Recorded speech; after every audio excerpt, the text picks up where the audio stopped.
Hold up. Hold up. Hold up. Oh my God, bro. Not that one. Not that one. Not that one. Not that one.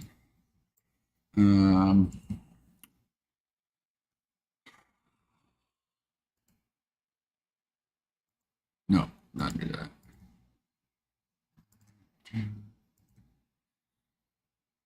No. Are you in here? Oh, shut up. Are you in here, Polly? I don't know if this chat, it doesn't show me. Actually, let me go to a better thing that might show old messages. No. Oh. Oh, word. All right, I'm just gonna start it.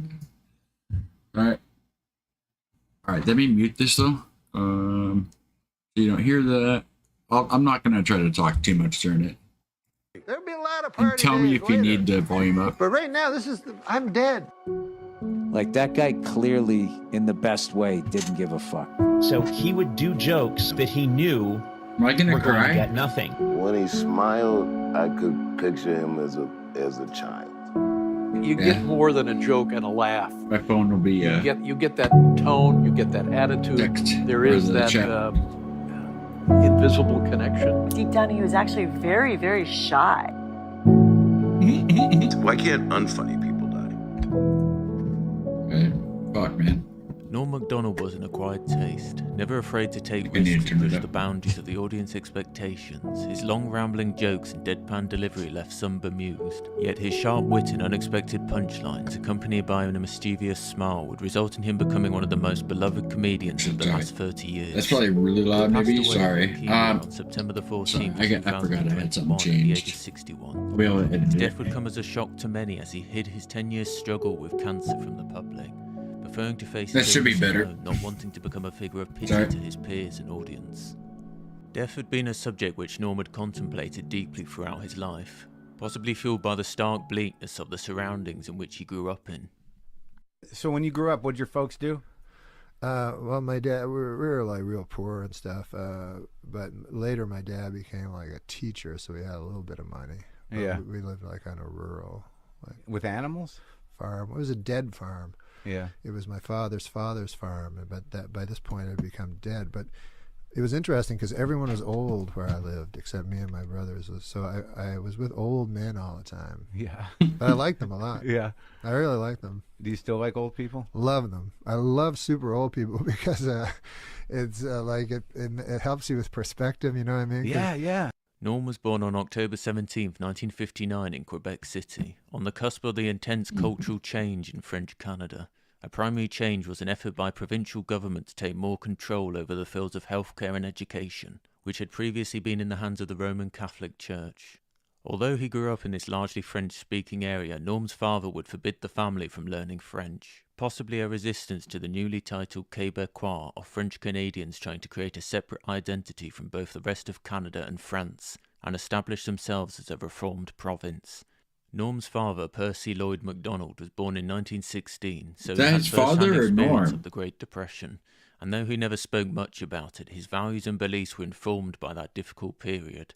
He was already in his 50s when Norm was born, so Norm and his two brothers grew up and around elder relatives and were surrounded by the verbiage, values and traditions. It was an unusual upbringing which set Norm apart from his contemporaries, but one which helped shape the person he eventually became. Norm's schooling was held on the CFB Valcartier military base, just north of Quebec City. When I was a kid, I went to school, and there was this retard in my class. I guess back then they didn't take the retards out. Right. So he was really big. He was bigger than everyone else. Norm, you were just. And he was twice as big as everybody. His name was Vipon. Yeah. And my dad was my teacher, Right. And my dad was like a tough guy. Your dad was your teacher? Yeah. And you went to public school? Yeah. And they put you in a class with your, because they never do that. Oh, yeah, they did. What was it, like a one-room schoolhouse? No, it was pretty small, but Oh, no wonder you're so messed up. my dad was tough. He was Yeah. a tough guy. And so So my dad said, hey, you got to be friends with a damn retard Vipon. Right. So he made me be his friend for a whole year. Yeah. Dude. And I remember, like, he'd come over, you know, and one time, like, we played Scrabble. Oh, man. And, like, he'd just put any letters, and my dad goes, whatever the hell he puts. you got to accept it. Both his parents were English teachers at I have the like a school very and would teach similar Norm's thing that classes happened, dude. periodically. That's Norm was crazy. a highly promising It actually student happened. with a natural inclination for mathematics. Impressively doing That's calculus wild. at 9 That's years weird. old, which resulted in him being moved up a grade multiple times. But Norm had a disdain for the rigid rules and boundaries that sought to control both his behaviour and his thoughts. For this reason, he would become more disruptive during his later school years. Norm was a complicated child, and there was something a little off-kilter with him when he spoke about his childhood. He never shared much in interviews, but one could always detect a hint of a troubled past, a sense of something unspoken. There seemed to be a period of his life and experience which he never quite recovered. Well, because I never like spoke or anything. You shy? Yeah, but like, you know, how people say they were shy when they were children. I was like, it was like a pathology or something. Like I couldn't, like, if I went to a store, I had to walk around the store for like 10 times before I could talk to the storekeeper. Based on a true story is the novel Norm wrote that presents a fictionalized account of his life. In Chapter 4, Norm writes about being sexually abused at 6 years old in a tool shed by a farmhand called Old Jack. When I found him, he was sitting under the blighted maple tree. You sad, Old Jack? You thinking about the war, I asked? Old Jack just sat still for the longest time, like I wasn't even there. It was like he couldn't hear or see me, like he was hearing and seeing different things. So I just stood there. And after a good long time, Old Jack looked up and seemed surprised that I was in front of him. Well, hello, Sprite, he said. What's the matter? You look kind of down. Well, I just didn't like Angus McGregor's story, that's all. Say, Sprite, I know what'll lift your spirits. Well, I know the very thing. How'd you like to see a trained squirrel? I was very excited. But you said you could never show him to me, Old Jack. I haven't got the money to get you a true birthday present, Sprite. This'll have to do. So we walked down the lane together toward the North 40. The beneficent moon hung low and shone bright, leading us to the shed. When we arrived there, I was so excited I couldn't wait. I pushed the door open and rushed inside, looking for that squirrel, but I couldn't find him. I realized my mistake, that he'd only come out for Old Jack. So I glanced back at the open door where Old Jack stood, but his back was to me now, and I was blocking out the light of the moon. I suddenly remembered that I'd read somewhere how the light of the moon was just an illusion, and the moon was only a cold, cold stone. I watched Old Jack look from side to side before he turned his gaze on me, and his eyes flashed black like the wing of a crow. He closed the door, and the inside of the shed went black. Then I heard the bolts. I forget what happened next. Norm was later asked about this in an interview in 2016. Well, we wanted to talk about Don't if we even may. ask him. Why would Probably you? the darkest moment of the book is you imply pretty strongly that you were sexually abused as a young man at the hand. I mean, of a I suppose you should seemingly talk about kindly that for family some people. friend. Like, man, Well, I just write. that's got to be the what I hardest thing to remember ask, happening. or even Did bring that up. give you any pause, first of all, to Well, write I that? Did you remember ever think- nothing. I don't remember being. Someone pointed out to me later that there seemed to be a passage where people would just naturally infer that something bad happened, but nothing bad happened that I know of. Really? Because it's a frightening moment in the book, and there's a chapter where you do say, "I don't remember anything that happened for the next several years." I had a lapse of memory for a few years. Do you have any interest in figuring out what did happen?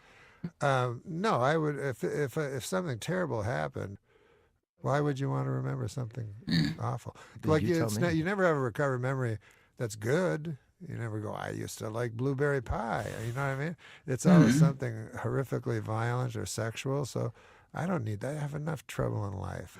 Before Norm and his family left their farm and moved to Ottawa, Ontario, Norm attended Gloucester High School. Out of respect for his parents, who instilled the importance of education in him, If you want me to Norm pause it, was just let me given know. his studies. Or turn it His up or prowess change was something. still particularly evident in mathematics, but the confines of academia was wearing for Norm. Despite cautious warnings of his parents, he had forgot. no I desire turned to on follow in silent. their footsteps, to slog away at a 9-to-5 job with little That was hope his of baller, achieving that anything but a young stable picture. income. Norm wanted to take his life in a different direction. He continued to go through the motions while deciding what to do with his life. School was too easy for Norm, and he would graduate at age 14, despite his later claims that he dropped out. At 16, Norm then proceeded to Carleton University in Ottawa to study mathematics and philosophy, but he would soon drop out, afterwards briefly enrolling in Algonquin College's program for journalism and broadcasting television. Following in his elder brother's Neil MacDonald's footsteps, Neil continues to have a successful career today for the Canadian Broadcasting Corporation. Really? Norm would then move to Vancouver on his own and proceeded to work odd jobs of manual labour to make money while deciding what to do with his life. And what did you work at here? Just like manual labor. I was too young to. I had to get I was like an undocumented. That was not the right manual, was it? Kind of, I guess, looking back. And then we'd stand on the corner and trucks would go by and you'd get in them and stuff like that. What? But, How old are you? Well, no, it wasn't. Well, no, it wasn't like the Depression. It was like rapes around. Yeah, like if you're standing at the for temporary labor, like you stand on the corner and then trucks go by, and then you all run up to the truck and try to get in. And then they have these other temporary manpower places where they really gyp you, where they take almost all the money and they give you like minimum wage back then was $3.15 an hour or something like that. But then the company that the middleman for the company would make $8 whatever, and then you'd go and then you'd like the worst was I was in a garbage truck once. Imagine making $3.15 It seemed fun at the time. It seemed like, hey, that's fun, like riding on the back of a garbage truck, because you know you're riding, you're standing up. It looked fun when I was a kid. Fresh air, yeah. Yeah, but first of all, the guy goes way faster than you think. The driver, like you'd never have time. And then people put everything in their garbage, like it'd be, you'd pick up the garbage can, be filled with sod, it'd weigh like 200 pounds, and then the next place would be like a couch that's broken in half. And then you're exhausted. And then the funniest was you go, all the garbage men went to the same place for lunch. So they completely ruined this fucking guy's business. Just stinking there. Yeah, his restaurant just stunk of garbage, and so he had no other clientele after a while. And then so you're exhausted and everything, and then at the end of the day, like you're so tired, and then you drive to the dump, which is the worst place. It's just like hell itself. You know, there's little fires all over. There's rats running around everywhere. It's just, and then you drive home, and then I had to get on a bus, and you smell like garbage. In his quiet moments during these long working hours, Norm had decided to pursue his love of stand-up comedy. Being incredibly shy and introverted, Norm would create an onstage persona of sorts in order to feel more comfortable performing. A comedian Norm grew up admiring was Bob Hope, not for the quality of his comedy, but for the on-air persona Bob had created for himself. During his career, when appearing on talk shows, before any interview, Bob Hope would spend time preparing in advance, making sure he knew every question the interviewer would be asking beforehand, ensuring that he had a supply of quips and one-liners at the ready to deflect any questions that were being thrown his way, particularly those he deemed to be too personal or intrusive. In doing so, he always cleverly managed to keep everyone laughing, but also maintained an air of mystery, never once letting his showbiz mask slip in front of the cameras. This resonated with Norm and was something he would employ throughout his career. Bob Hope was a fantastic comic because he was never ever once serious, and he never got a sense of. There's two kinds of guys. There's guys like Pryor who are like brilliant because they're so vulnerable and you know who they are, and then there's guys like Bob Hope who are brilliant because they're like invisible. To me, Bob Hope, in a way, is a little bit on a higher level because he presents a sort of a existential view of life where everything is reduced to the breeziest jokes possible. And it doesn't even seem like he's a person. It seems like he's a cartoon. And I think if you can rise to the level of cartoon, then. And Bob Hope, the fact that you can't even quote a Bob Hope joke, and yet he was maybe the most successful stand-up comic ever, is a testament to his unbelievable skills as a stand-up comic, because he didn't need jokes. This guy didn't have good jokes. People would write them for him, and they all sucked. And I remember him going on the Tonight Show. Every joke sucked, And then afterwards, you'd be smiling and stuff. During 1985, Norm would start his stand-up career, regularly performing in comedy clubs around Ottawa. Yuck Yucks was the comedy club where Norm started making his name. I think one of the hottest guys around, as they all are tonight. But this is definitely one of the hottest guys. A big hand, please, for Mr. Norm Macdonald. Alright, I got them guacamole chips. I'm gonna mute my mic while I munch on them. What are you yelling my name for? Norman! Shut the fuck up. Then we gotta do some thing here. Okay. No, that's very nice of you yelling my name. No problem, Norm. Okay, excellent. So, you ever get a lottery ticket, like buy a lottery ticket? Huh? You ever get one, somebody give you one as a present, like for Christmas or something like that? That's always a weird gift there, huh? I think that's the weirdest gift. Say, here you go. Nothing. But his confidence was shaky in the beginning. On one occasion, Norm fled the stage, convinced that he had flopped spectacularly, believing that he could never do comedy again. Howard Wagman, the manager of Yuck Yucks, had been highly impressed with Norm's performance and chased him down and invited him back to do more gigs. This spurred Norm on to continue honing his craft. With his confidence growing, Norm was attracting attention on the comedy circuit. Many were surprised at how quickly he was progressing at stand-up comedy.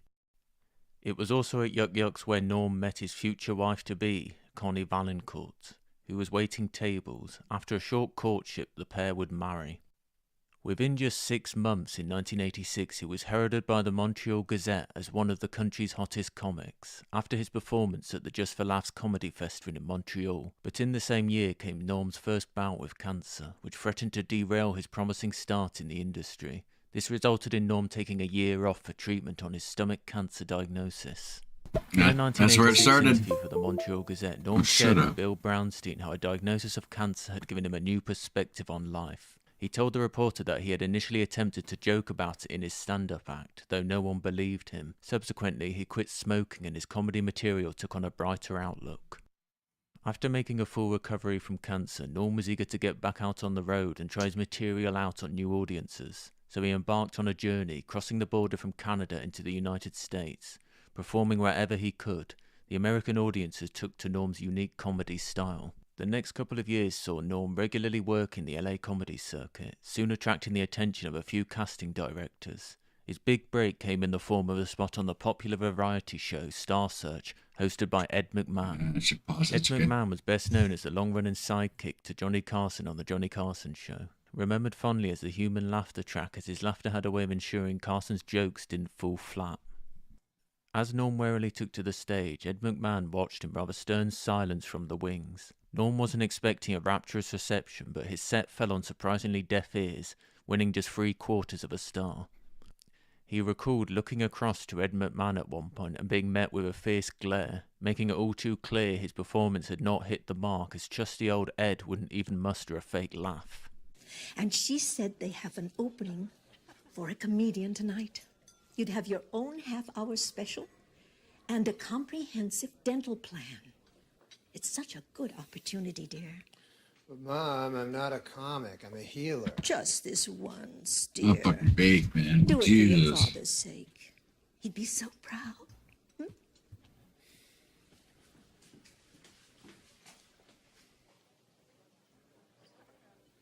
Then Nipsey says to me, I got news for you. That is not a bratwurst. All right, I'll do the damn show. But I won't be happy. I'll be miserable. Fair enough. We better leave now. You're on stage in 15 minutes. Oh. As Norm's comedy career began to gather momentum, he received the news of his father's passing. His father had been a great influence on Norm's life, and although he wasn't the most loving dad, he offered wisdom and lessons to Norm, rooted in a different, more traditional era. Despite the humiliating performance on Star Search, Norm caught attention of casting agents of The David Letterman Show. And now, making his network television debut, ladies and gentlemen, please welcome Norm Macdonald. Norm, are you...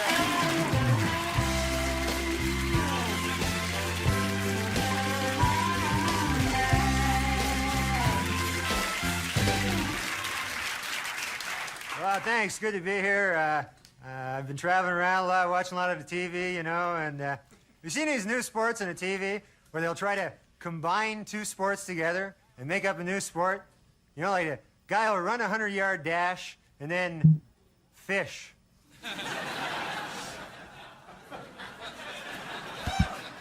So I love the TV. You know, I saw a cat food commercial, and I said at the end of it, said, all natural food for your cat. All natural food. You know? But cat food's made out of horse meat. Yeah, that's the way it works in nature. The cat right above the horse in the food chain. Norm's performance on the show was a resounding success, and from that moment in 1990 he became a regular and a much-loved fixture on the David Letterman show. Dave, I'm sitting here beside you here. I'm right beside you. I'm over here in the chair here. There he is, Norm Macdonald.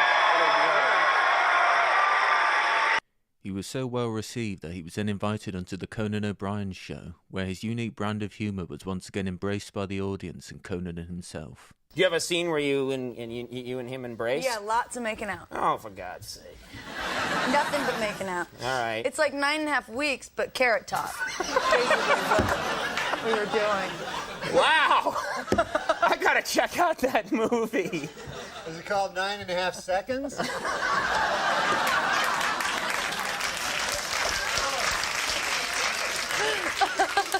Like he's premature ejaculator. We got it.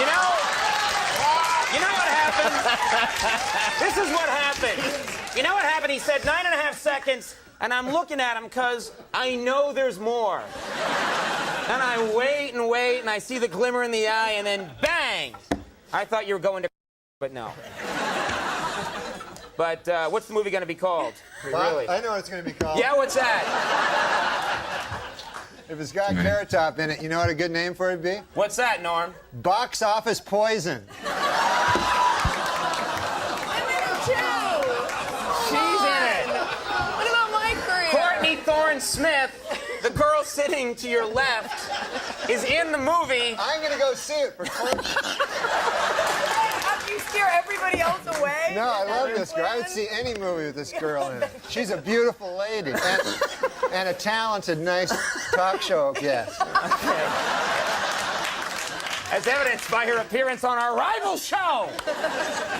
All right, well, there's this 2-hour season finale of Melrose Place. There's this movie coming out. Yes. Title undetermined at this point. Chairman of the board. Oh, all right.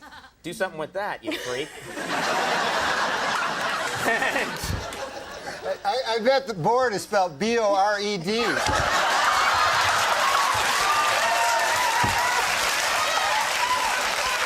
Norm would become a popular guest for television and radio, as he was able to converse on any subject, no matter how out of depth he might be, making funny observations while being charming and engaging. I know how this stuff happens, man. Because a buddy of mine worked on Saturday Night Live, and he said he was a fag once, as a joke. And then he said everybody comes up to him saying, "Are you a fag?" Gay man, I mean. Show about smoking. They thought you meant the British word for cigarette. All right. Exactly. Can I bum a fag? That's what they say in England. Following his rounds on TV, Norm was spotted for his quick wit by the producers of The Dennis Miller Show. It wasn't long before he was being noticed by Roseanne Barr, who felt she needed a writer from a completely different background compared to the usual Harvard-educated writers on the staff.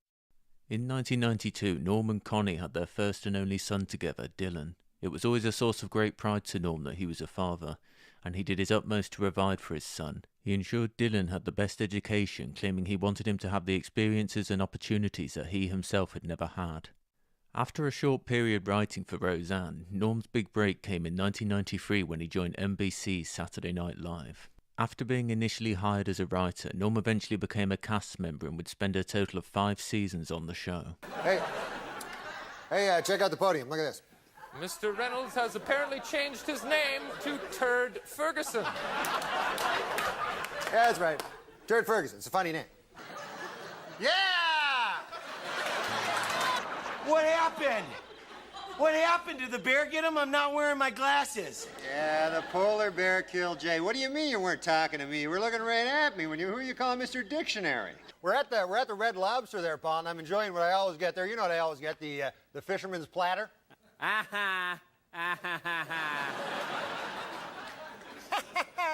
But Norm's most notable performance on the show was undoubtedly his tenure as the Weekend Update anchor during the O.J. Simpson murder trial.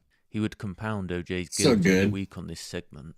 Potential jurors for the O.J. Simpson case were asked to fill out a 75-page jury questionnaire this week. In the entire state of California, only one my person God. got a perfect score. Chow Ming Wu, who after the trial plans to attend And Caltech. grand jury summons. I forgot about that. Only until By the way, you September. can now Fuck. purchase a bronze statue of the Juice for I only gotta set an alarm for that. $3,395. And for an even $5,000, you can buy one that Al Cowlings has kissed the ass of. O.J. Simpson's new fitness video was released this week, and hitting the shelves next week, Simpson's newest video, Dorf on Stocking. You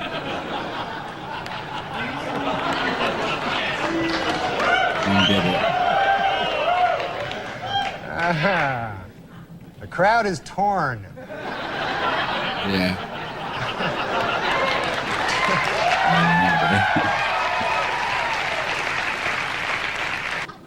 According to retailers, the most popular Halloween mask this year is O.J. Simpson.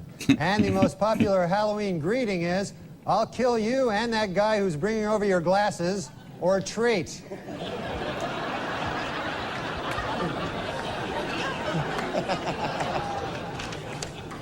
And the Pope came out with a book this week, which contains a series of essays examining faith and morality in today's secular world and the changing role of the Catholic Church as it approaches the 21st century. The book is entitled, God Himself Told Me That O.J. is Guilty.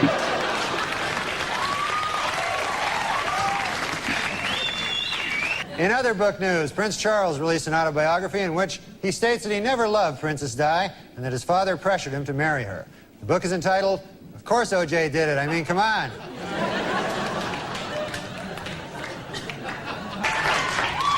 In his book, O.J. Simpson says that he would have taken a bullet or stood in front of a train for Nicole.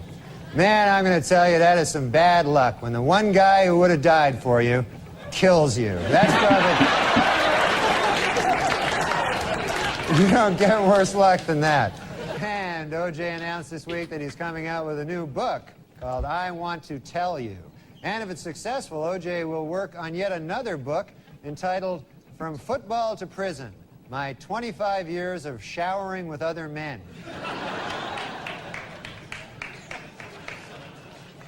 And finally, in honor of the 50th anniversary of their first publication, Random House will be releasing special commemorative issues of many Dr. Seuss classics. The first to hit the bookshelves will be Green Eggs and Ham and O.J. is Guilty. Judge Ito was interviewed this week by a local TV station in Los Angeles. Asked by the interviewer if it was appropriate for a supposedly impartial judge to be on TV with his case still pending, Ito said, maybe not, but how appropriate is it to kill your ex-wife?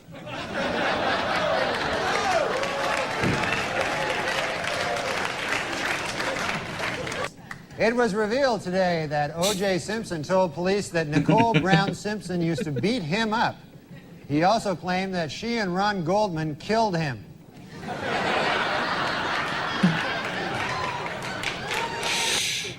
O.J. Simpson's lawyers have decided to skip hearings on DNA evidence and go right to trial.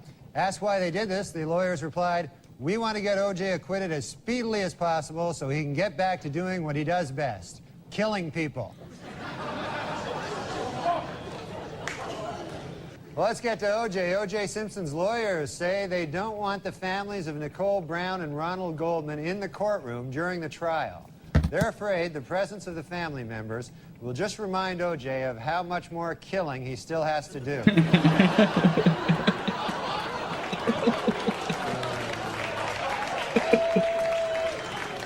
Well, O.J. Simpson's lawyers stopped feuding this week, finally. The Dream Team, F. Lee Bailey and Robert Shapiro, were able to put aside their differences and express their admiration for each other after O.J. threatened to cut their heads off.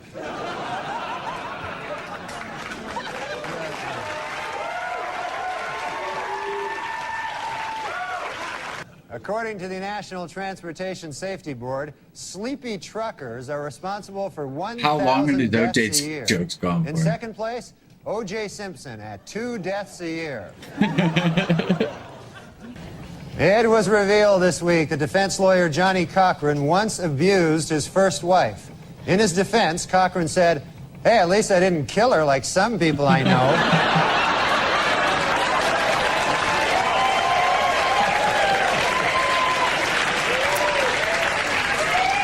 Tomorrow, Judge Lance Ito will take O.J. and the jury on a tour of the now famous crime scene. For the jury, it will be their first look at the actual location. Of course, for O.J., it will be just a case of been there, done that. Judge Lance Ito was happy with the jurors' field trip to the crime scene last week. It went off without a hitch, said Ito. Not one murder. O.J.'s pal Al Cowlings now has a 1-900 number. For $2.99 a minute, Cowlings will tell callers that O.J. is innocent. And for $3.99 a minute, he'll try to do it without laughing.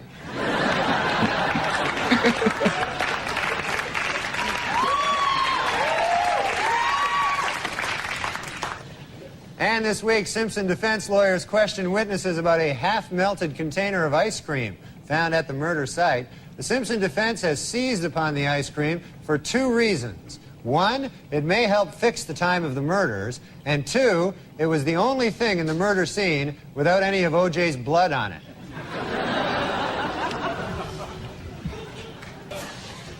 To illustrate the point that their client is running out of money to defend himself, O.J. Simpson's lawyer said this week that if he had to do it over again, after killing his victims, O.J. would now rob them as well. That one you find troubling? We went. Was O.J. Simpson high on speed the night of the murders? Absolutely not, said defense attorney Johnny Cochran today. And a simple test of any of O.J.'s blood found at the crime scene will prove it.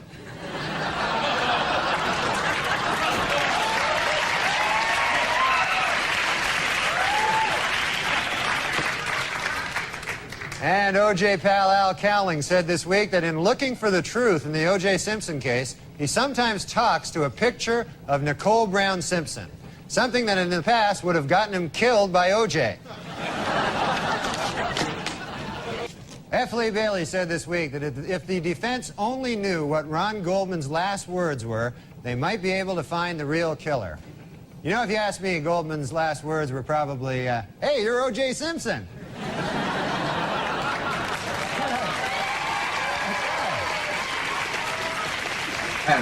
Knock it up.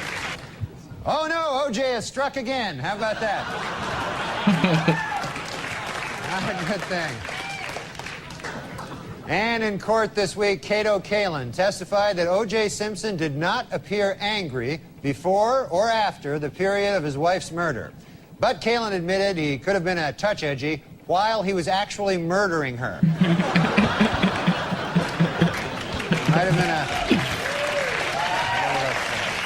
Hertz Rental Car Company announced this week that it will buy 520,000 vehicles, increasing its worldwide fleet 24%. In addition, they will try to find a new spokesman who won't kill his ex-wife.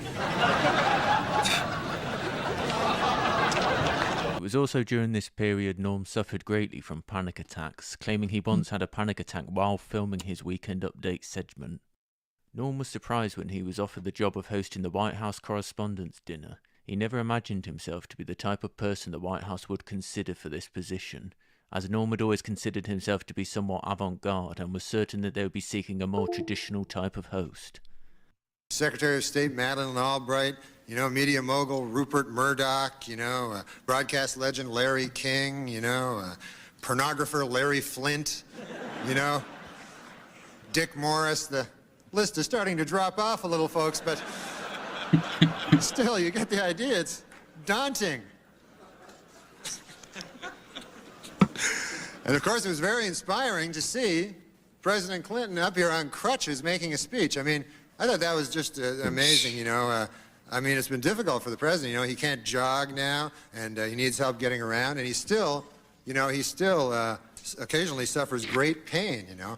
On the upside, you got your medical marijuana, so that's, you know.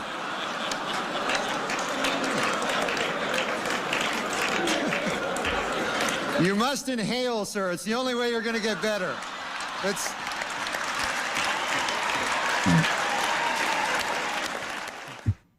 Back at SNL, the higher-ups had advised Norm to stop with the OJ material, but despite the warnings, Norm continued with his jokes, not realizing the cost it would eventually incur. His actions displeased Don Omeyer, NBC producer and friend of O.J. Simpson, leading to Norm being dismissed from the show. You don't mind if I ask you a question? What's that? I hear this story, and there's like this press release that you get your ass fired. Is that true? No, you didn't get fired. Yeah, they fired No, me. they didn't fire you. No, I'm serious. I talked to a guy that said I'm fired. Fired from your television job? From on the weekend, you know, I do the news segment. Yeah, the weekend update. Yeah, and I do the jokes. Sometimes, many times, the best part of the show. Yeah. But it's all a matter of opinion. That's your opinion. That's my opinion, yeah. But then the guys that can fire me, that's not their opinion. Now, why would they fire you? Well, who fired you, first of all? Let's get some names here. Let's get this on the record. Well, I don't know the guys, because the guys I work with, like Lorne Michaels and stuff. Did Lorne Michaels fire you? No, he didn't. He didn't fire me. Right. He likes me and stuff. Well, it's his show, isn't it? I thought it was his show, yeah. But well, then how can a guy come in from the outside and fire you? Somebody from ABC fired you? No. They're NBC. What happens is you work on the show, and then there's these guys that hang out like in the halls. Yeah, we got them here. We got them here. And they're called executives. They're NBC executives, right? And then I'd see them. I didn't know who the hell they were, what they did, you know. Now I know what they do. They fire me from Weekend Update. But they said that this guy Don Ohlmeyer, who turns out to be the president. Yeah. Now I know Don Ohlmeyer, and just between you and me, he's an idiot. Oh.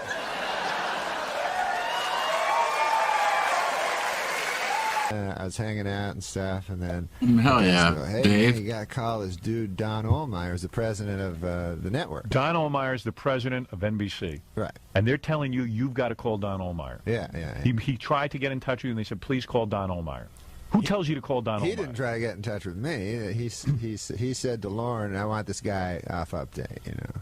He said Don Ohlmeyer wants you off Update. He told Lauren that. Lauren wants you on. Right. But Don Ohlmeyer wants you off. Right. I don't buy that for a minute. Well, what do you? Lauren wants you off of it, and he's afraid to tell you to your face because he has a relationship with you. So he has Don Ohlmeyer do it. So he has Don Ohlmeyer do it. Because Go what ahead. has he got to do with Saturday Night Live? Lauren's the guy in charge of Saturday Night Live. Why do you have to call Don Ohlmeyer? Well, he's like apparently I don't even know what the guy is. Yeah. He's the president of the whole network. Yeah, but when any other instructions about what you're doing happened, where did they come from? In my in your tenure there, who talked to you about what was going on? Answer the question. It was Lauren. Right. Fine. So why now are you talking to Don Ohlmeyer? Because Lauren doesn't have the balls to tell you he wants you off Weekend Update. Wait a minute. Lauren doesn't want me on Weekend Update? Right. That's it. I'm being serious with you now. Of course. Well, that's horrible. Norm's personal life appeared to be somewhat tumultuous. Is that over this actually period, what and happened? It seemed he was looking for solace in all the wrong places. Rumour had it that he had carried on a brief affair with model Elle Macpherson amid the chaos of his divorce proceedings. Norm had also taken up gambling in a big way, with any money that he made being lost nearly immediately. Gambling is I don't know, you know, I kind of, like I went broke like a few times when I actually had lots of money. Gambling. 3 times. Gambling. With gambling, yeah. And I mean broke, dead broke. Like, So would you call yourself a degenerate gambler? Well, I don't. Degenerate has a epithet, negative kind of connotation. yeah. But certainly compulsive. Yeah. But I don't know what it was. I'm not a psychiatrist, but I do know this: when I would go broke, because they say gamblers want to lose and stuff. Yeah. Which always seemed odd. To I'm me. sure we'll figure but that I out will later. Maybe say the 3 it's all good. times that I went broke for a lot of money, I had a very freeing feeling. You know, I would go to the coffee shop and have a coffee and have nothing. And a lot of me is trying to get the fuck as ascetic as I can in my life. Oh, really? So it was a Zen thing? This was like you would recommend, if you wrote a book on Zen, it would be like, go out, make a bunch of stupid bets, lose everything, and enjoy.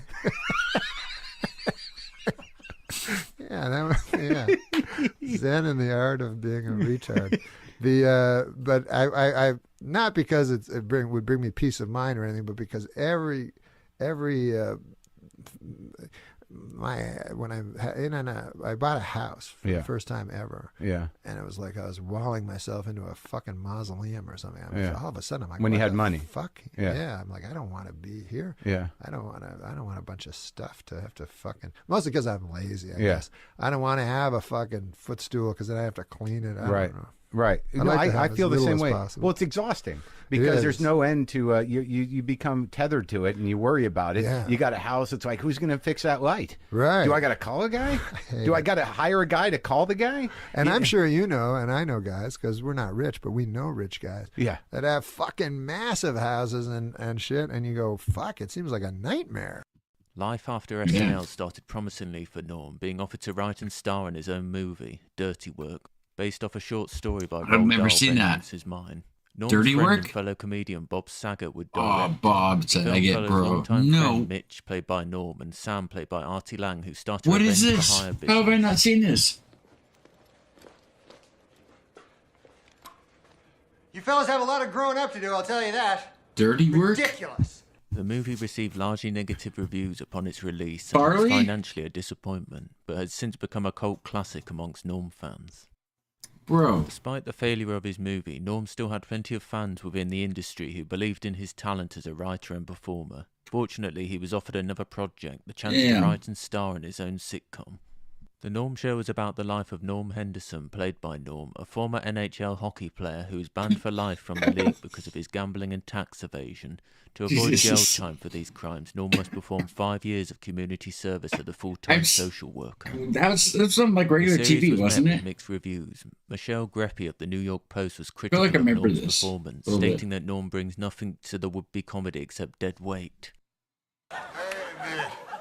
This isn't Gamblers Anonymous. It must be down the hall. Look, Mr. Johnson, I can't send any more caregivers to your house, all right? You attacked the last one, and then you filed a lawsuit claiming that he attacked you. He did. All right, then.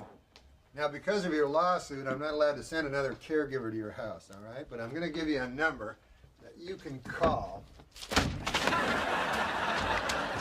Despite the tepid reviews, the show stayed on air for 3 seasons until it was cancelled in 2001 for low ratings. But TV executives still hadn't given up on Norm, and in 2003 Fox offered him another opportunity to write and star in a sitcom, A Minute with Stan Hooper.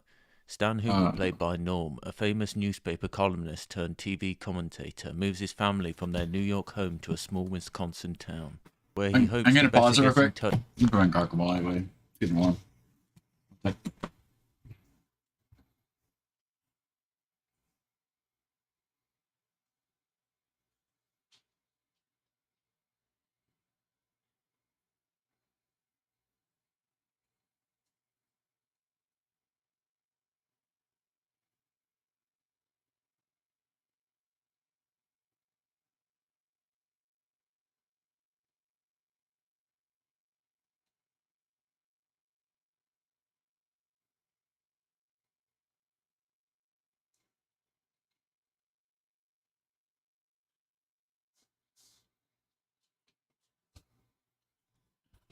Touch in Middle America in an attempt to make his weekly-long television commentaries more appealing to a larger audience.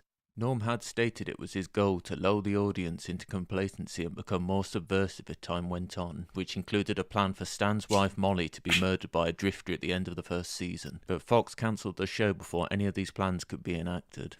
Comedy Central would then come to Norm with a show reminiscent of his Saturday Night Live Weekend Update news anchor segment, but instead covering controversial sports-related stories. This week, Phoenix Suns president Rick Welts told the New York Times that he is gay. Rumors have swirled around Welts ever since he debuted his idea for the Suns' new uniforms.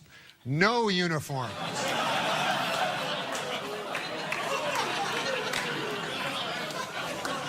In a heartwarming gesture, the entire Suns team rallied around their president and blew him.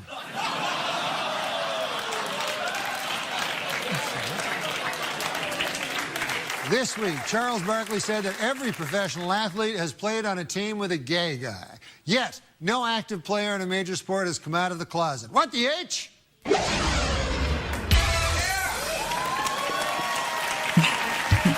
Mark it on your calendars, folks. This has been the gayest week in sports ever. Rick Welts, president of the Phoenix Suns, out. Former Villanova player Will Sheridan, out. Professional bowler Scott Norton, out. Imagine how big this news would have been if we knew any of these guys. The show was closer to Norm's humour and stand-up, but the viewing figures weren't good enough to warrant another season, and the show was ultimately cancelled. After the failure of multiple of his projects, Norm, true The to Hilton form, merely shrugged Sisters? it off with his The fuck? trademark What nonchalance, is he doing with definitely them? brushing it off with the assurance that he didn't care. But on the contrary, Norm most likely cared too Yeah. much, with his laid-back attitude being a coping mechanism to help him deal with potential failures in life. The late entertainer Dean Martin also employed this attitude throughout his career. If you watch old footage of Dean Martin, he always had a certain air about him, relaxed, composed, and seemingly to simply drift through life with a drink in one hand and a cigarette in the other. It made people think he was perpetually, blissfully intoxicated. I'm not starting. How are you? I'm almost through. Good to see you. How'd all these people get in your room? No, but where's the guy you talked to?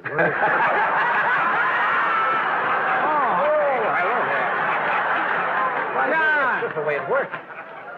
John? So this is old John, huh? You know, not only are you important in show business, but I found out you're important in hotels and everything. Every time I get a room, there's a John. But anyone who knew him would know that behind the veneer he was anything but. His appearance deceptive, his demeanour carefully cultivated. What lay beneath was a man who worked hard and achieved a great deal. This attitude, exemplified by Dean Martin and embraced by Norm, was one of the many facets of Norm's personality. While Norm was often seen as laid-back, friendly, and even vulnerable, there was also a menacing side. I heard you were an ass kicker, too. That's pretty fast. I heard you were a rough character. And the water. I did. I heard stories. That's man. different. No. I heard stories. I heard stories about Norm where a drunk guy comes up to him at the bar and goes, "Hey, aren't you Norm?" And he's gone. He's just suddenly gone. And Norm's back at the bar going, "Hey, what happened? What happened to that guy?" There had always been stories about the scrapes and brawls Norm would get himself into in bars. There Really? seemed to be a deep-seated anger in Norm, possibly a byproduct of childhood trauma, or just an inbuilt part of his personality. With his somewhat old-school view of the world, he seemed always out of step with the prevailing liberal consensus on the comedy scene, and he wasn't afraid to stand alone with his beliefs. For instance, on the roast of Bob Saget, Norm wasn't a fan of the crude style of roast comedy, so he decided to do the exact opposite and read jokes from a tame vintage joke book, which his dad had given him before he died. Bob, you have a lot of well-wishers here tonight, and a lot of them would like to throw you down one, a well. They want to murder you in a well. Seems a little harsh, but apparently they want to murder you in a well. It says here on this card. No, but Bob has a beautiful face, like a flower. Yeah, cauliflower.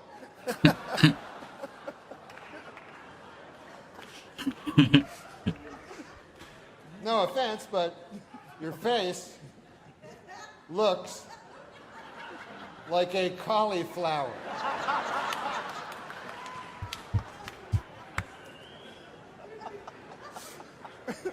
As you can see, he has wavy hair. It's waving goodbye on account he's going bald. Oh, really?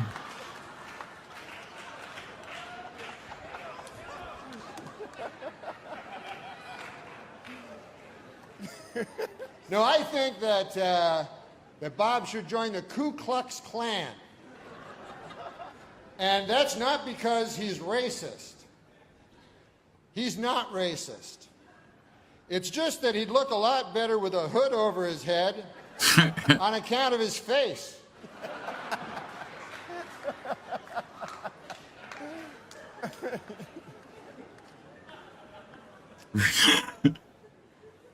No, there are times That's awesome, when dude. Bob That's awesome. has something on his Sucks mind. for Norm, like When he wears standing a up there, hat. maybe, but that's awesome. Bob is not very Fuck 'em all. worldly. He thinks the English Channel is a British TV station and not a body of water separating England and France. I could see why, actually, maybe. Do you know that he has never slept with his wife? Isn't that odd?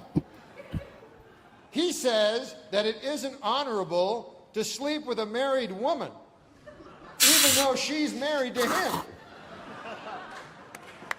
The fuck? So, a roast for Bob Saget, Right. who's a friend of mine. Yeah. And I Oh don't- my I- God. I guess I don't like roasts. Yeah. But I mean, I shouldn't say that. I guess I admire. I don't really admire. It's a certain style. It's a certain style. I've come to accept things. Yeah. But Saget said, "Can you come and roast me?" And Saget's like a really nice guy. And I Yeah. said, "Fuck, no, I don't know, man." He goes, "Come on." I don't know why he kept pushing it. Yeah. So I'm like, it was the night before, and so this guy, Sandy Gallen, who produces these roasts and stuff. Yeah. Or Joel Gallen. Yeah. I don't know. I don't know his name. I only did one, and that was all I could take. Yeah, it's tough. And so I said, I don't know how to do this stuff. He goes, just be shocking. And so luckily when he said shocking, I thought, oh, well, if I do the opposite, you know, it's like I've heard people go, I got it. I go, well, what the fuck is to get? Yeah. In 2013, Norm was diagnosed with multiple myeloma, which is a cancer of the plasma cells. He would only disclose his illness to his immediate family. He was prescribed dexamethasone, which caused him to gain weight. For Norm, faced with a cancer diagnosis and searching for comfort and solace, religion became a beacon of hope. He was trying to find some kind of meaning to life and a comfort in the possibility that death may not be the end. You're trying to get some spirituality in your life? I'm trying to, because the only real joy I get, other than I love watching comedy, but anything deeper than that is I read a lot of literature and stuff. I'm not educated, like I never had any schooling, and I don't read nonfiction much, but I read lots of literature. And like who? Tolstoy. Oh yeah. Faulkner. But the faith keeps coming up, and I'm like, these motherfuckers are smart. Yeah. I mean, you know, like I was always like, you know, Pryor's this fucking most deep, profound guy I ever fucking heard, you know, from my limited perspective. Then all of a sudden I'm reading books. I'm like, holy fuck, this guy knows everything. Like I was reading Tolstoy. I was like, fuck, one word, one sentence, this guy. And so, but then I was like, why are all these guys, it all comes down to faith. You know, it seems to every fucking great novel I read, it seems like faith is the only salvation. Yeah. So, but I don't know how to get it. Yeah. Away from the public, Norm would remain single for the remainder of his life, his 9-year marriage being his only serious relationship. I don't have a busy life. Oh, so then it's good to actually talk to a human. Yeah, that's the thing I really Yeah, have Redman? to try to focus on in my life is getting outside of my apartment and talking to humans. Just kidding. There's no way. Well, you said you don't go out anywhere. No, I never go out. And you don't drink. Well, I don't drink, so I don't go to bars like that. You know, that cuts a lot of that cuts almost all social life out. And then I don't like going to restaurants and eating for long periods of time. So yeah, mostly I'm alone in my apartment. Norm would continue regularly performing stand-up throughout his treatment. It was his first love and the only thing he really enjoyed doing. Whilst at the Comedy Store in LA, Norm would strike up a friendship with the manager Adam Egget, with the pair deciding to jump on the podcast bandwagon. 9/11. Oh, God. It's... This is what you never hear. He made love to me in the ass. Oh, a woman. Hey, how about this one? They say pimping ain't easy, Andy. But what they won't tell you is much, much more difficult being a prostitute. Pimping is pretty easy. Barbara Walters is planning to announce her retirement. What's next for Babs? Death. Oh, how about this? College freshman Scott Damerow, Larry, set a new world record by using his head to bust 142 eggs, and he now officially holds a place in the Guinness Book of fucking retards. Jesus. Oh, come on, that's not a Chinese guy. I wasn't saying it was. Some gold-plated chains would make a nice retirement gift for a very, very good slave. It would run for 39 episodes before Netflix bought the format and changed the name to 39? McDonald Has a Show in 2018. At the end, we weren't getting along. But Hitler had a chaplain. Where are these ones? Yeah. Yeah. Excuse me. It's only on Netflix, are they? It's only like one season. Male author is obsessed with female bodies. Going on and on about webbed feet and soft insulated. I'm sorry, that's male otters. No, Dave, no. There's only 10 episodes. I thought there. Goodbye. So long. So long. Farewell. Farewell. Adieu. Adieu. Stay well. Bye-bye. Yeah, dude. At ease. Take care. I knew there was more, like, but I couldn't find them. Huh. Okay. I'll look Norm around. was invited back to perform stand-up on Venmo? David Letterman's last ever show. Isn't Venmo like a payment app? Dave differently because the first time I saw him, I was 13 years old. I was living in. Yeah, dude, I gotta watch this. Find him. I was living in Toronto, Canada, and I went to a talk show they had there. And David Letterman was the stand-up comedian on the show. And I loved stand-up. And David Letterman did this joke that I told everybody this joke. I love this joke. It still stays with me as my favorite stand-up joke ever. So I'd like to do it for you if you'd like to hear it.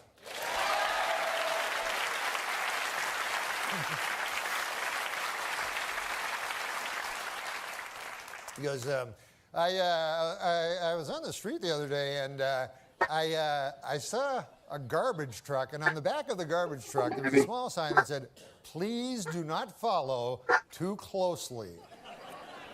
Another of life's simple pleasures ruined by a Abby, meddling come bureaucracy, here. ladies and gentlemen." Abby. Yeah, come here. Come here. Ah. You remember the old days when Dad would pile the kids in the station wagon and we'd all go out and follow a garbage truck?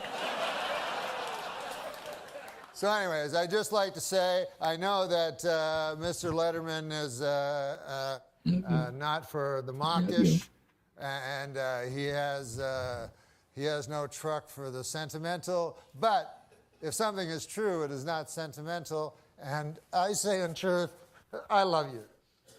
Oh my God. Oh my God. Very funny, Norm. And thank you. Thank you for everything. Thank you. Norm Macdonald, ladies and gentlemen. That was very sweet, Norm. Norm underwent chemotherapy for his cancer, after which it went into remission, but in early 2020 it returned, turning into myelodysplastic syndrome, a cancer that often develops into acute leukemia. When Norm got ill, his mother, being in her late 80s, would move into an apartment in the same complex as Norm so that she could look after him. Norm would regularly upload clips to Instagram of him and his mother being silly.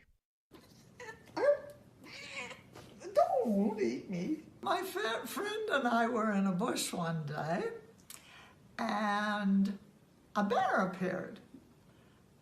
And I said I was going to run away from the bear. She said, "You can't outrun a bear." And I said, "I can outrun you." Why did God make only one Yogi Bear?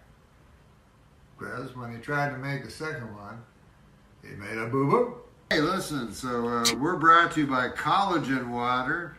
It's made to make you look younger. We're now going to test it out with my mother.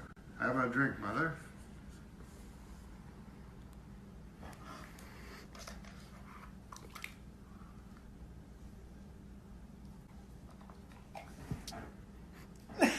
When COVID hit and lockdown started in 2020, Norm would post videos on Instagram of interviews with friends in the industry called Quarantined. Many of Norm's friends now knew he was ill, but didn't know how to approach the subject. What I'm doing there, I'm going to phone my good friend, Josh.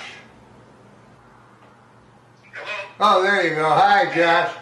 I was telling the folks that you're from Maine, and so I was just... How are you doing? Oh, I'm doing great. Couldn't feel better. Okay, I'm just going to say it. You don't look so hot, man. You look terrible. What? I feel great. All right? I feel great.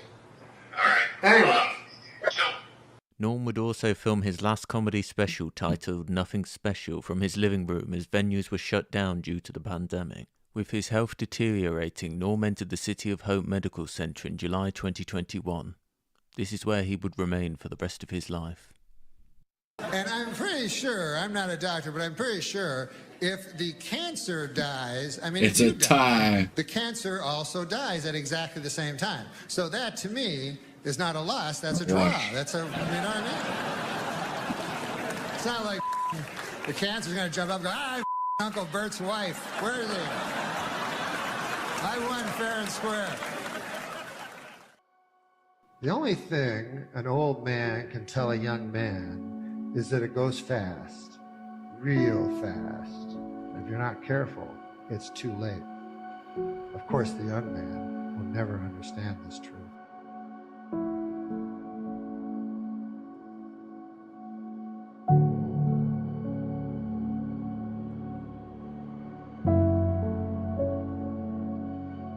Damn.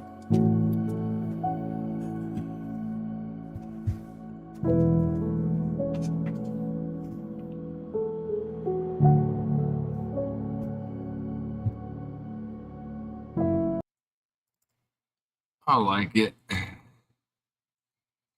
don't know if I'll subscribe, but I'm gonna do a quick thing for the CNC. Oh yeah, I was watching this. No, I'm not gonna play that. Meg 2. All right. Vimeo. Alright, word, dude. Hell yeah, I'll check those out in a little bit.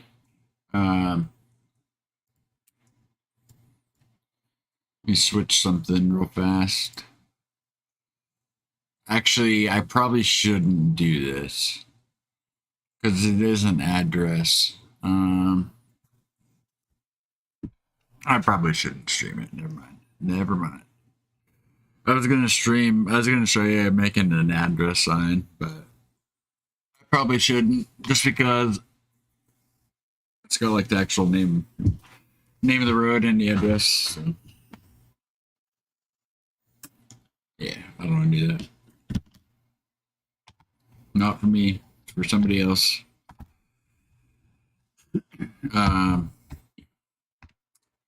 Yeah, dude. Fuck. Yeah, that was good. That was good. I'll probably just end the stream. But I don't know, call me if you want. I'll chill for a bit, talk or something. I don't know. Call me. I'm out.